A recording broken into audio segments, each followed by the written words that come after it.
You know, someday there's going to be a jiu-jitsu statue of you. No, there's not. Did you think about that? You really fucking think? The first time you went to John Jacques, did you ever think that there would be an EBI? No. Okay, then what the fuck? I didn't think that I would be teaching jiu-jitsu for a living. It was like the furthest thing from my mind, you know. It was all about music, man. I was 32, 33, and 10th Planet wasn't even a thought in my head. And it wasn't until I quit my job at the strip club that I had for 10 years to write for the Man Show with Joe. When I did that, I thought, oh shit, you know, here we go. Here comes the big time. I told everybody, I was like basically delusional. I thought, you know, fuck this strip club DJ job. I'm out. It's time to blow up. I'm going to write for the Man Show. And then from day one, it was a nightmare. From day one, I thought, oh shit, I fucked up. I shouldn't have quit the DJ job, man. From day one, there was so much bullshit. You experienced all that shit. And that's when I started really analyzing what the fuck I was going to do. I thought, man, this show's going to get canceled, and then I'm not going to have a job, and I'm going to be 33 years old without a job. What the fuck?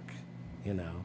I was never suicidal, but I understood why people hung themselves and jumped off bridges and shit.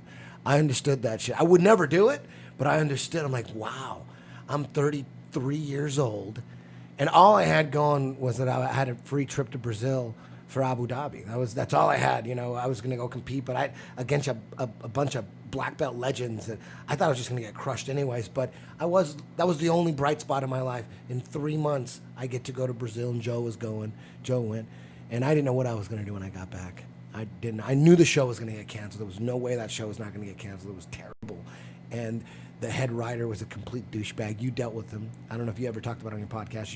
Me and you both were in that Man World or that Man Show fiasco, that nightmare. And went to Abu Dhabi, tapped out Hoyler, and came back. And I really didn't think it was going to be a big deal because I got crushed the next match against Leo Vieira. He completely smashed me, shut me down. I win the Super Bowl, but then 45 minutes later, I get it all taken away from me. It's like someone gives you $1 million, and you know that $1 million is going to get taken away. Because I knew who was next, and I was already worried about him. Like, holy shit, this guy's a fucking animal. Leo Vieira, oh shit, I was very, very worried. Where's Leo now? He's teaching. He's the head of Checkmat Jiu-Jitsu. Here? Yeah. He's very, I don't know where he lives, but I know there's a Checkmat in La Habra. Lucas Lech, he runs that one. I don't know where Leo Vieira is exactly. Maybe he's in Brazil. I'm not sure, but Lucas Leites? That's his name? Lucas Lech. And is that the guy that does that sweep? The Lucas Leites sweep? He does a lot of half-guard sweeps. Yeah, he plays a lot of half-guard. That guy, yeah. He probably has 1 million half-guard sweeps in competition. What was it like going to Brazil? Because like the last UFC was in Brazil, and you can just, I don't know what they're saying, but you can hear them chanting whenever the Brazilian's doing well. Yeah, they do that it comes from Brazilian Jiu-Jitsu matches, I think, or maybe it might be a soccer thing, but when I went to the Worlds out there in 2000, this was 3 years before, as a purple belt, man, they get together and they have some chants. They bring drums. They don't just watch. They bring congos and they're playing drums and they got these songs and these chants and shit. And yeah, they're pretty intense, man. How could, I mean, like in your fighting, or people always say jiu-jitsu player, but your match is against like trying to go play baseball against Babe Ruth. It seems like. Yeah. And it's crazy. And they're playing those fucking drums, and like how do you even warm up? You're like, yeah, I'm gonna psych myself up while I can hear their fucking drums and war chants. No, the weird thing was my very first match was against a black belt in that tournament, and I beat him. He never brought any heat on me, and I beat him pretty easily. And that gave me a lot of confidence, and I knew Hoyler was next. And generally, anytime I see someone that isn't as strong as me, they're skinnier than me, that gives me a lot of confidence. And I feel like, man, the odds are that if you're skinnier than me, I feel mentally that I could beat you pretty easily. So before Hoyler, you know, I looked at him on the other side of the mat, and I just saw the skinny guy. It was my hero. He was an idol of mine. That's Hoyler Gracie. Gracie in action tapes. You always, you know, he was the most aggressive. I loved Hoyler.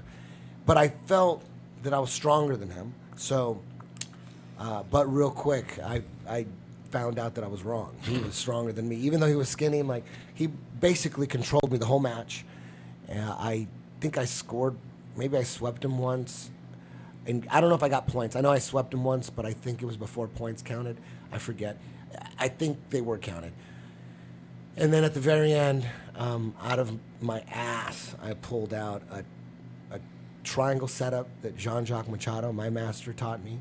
And it was so unconscious, I didn't even know how I got him. I had to watch the replay, and I'm like, oh, that's the setup I use. I didn't even remember it happened so quick.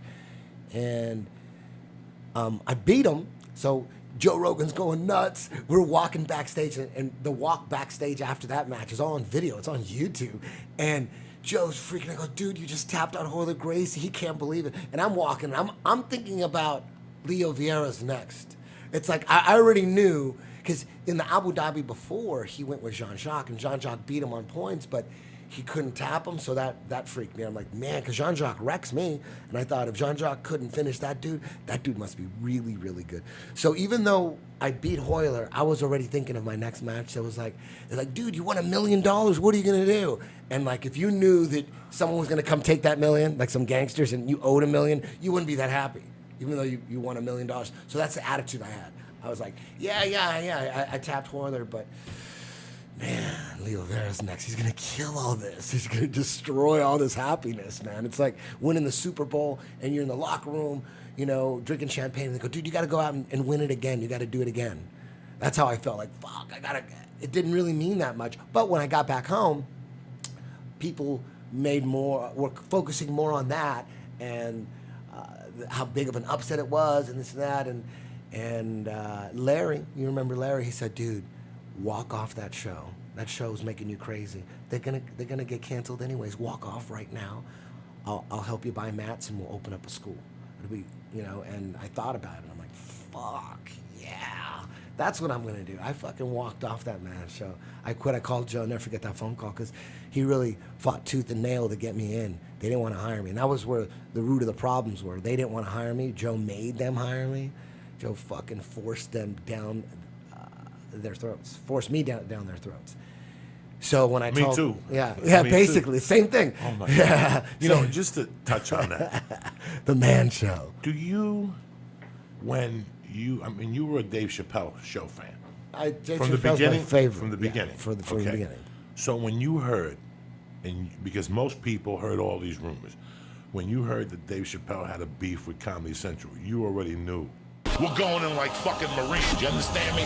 Welcome to church, motherfucker.